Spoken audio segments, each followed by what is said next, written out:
14 ജില്ലകളിൽ നിന്നുമുള്ള 70ഓളം കുട്ടികളാണ് അതിരാവിലെ തന്നെ ക്ലിഫ് ഹൗസിലെത്തിയത്.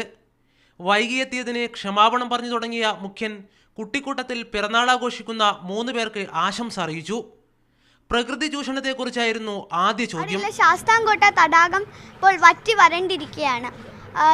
അതിന് എന്തെങ്കിലും സാർ ഒരു സൊല്യൂഷൻ പറഞ്ഞു തരണം. വളരെ ഗൗരവമായിട്ടെടുത്ത് അതിനാവശ്യമായിട്ടുള്ള എല്ലാ നടപടികളും സ്വീകരിക്കും. പിൻനിരയിലുള്ള ഒരു മിടുക്കന്റെ ചോദ്യം മുഖ്യനെ അല്പമൊന്ന് കുഴച്ചു.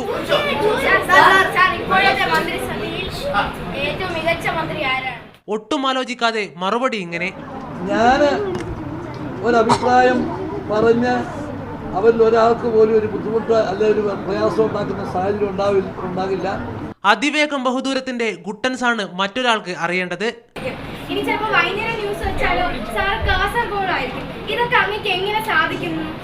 കാറിന്റെയും തീവണ്ടിയുടെയും എയറോപ്ലെയിന്റെയും സ്പീഡ് കൊണ്ടാണ് ഒക്കെ സാധിക്കുന്നത്.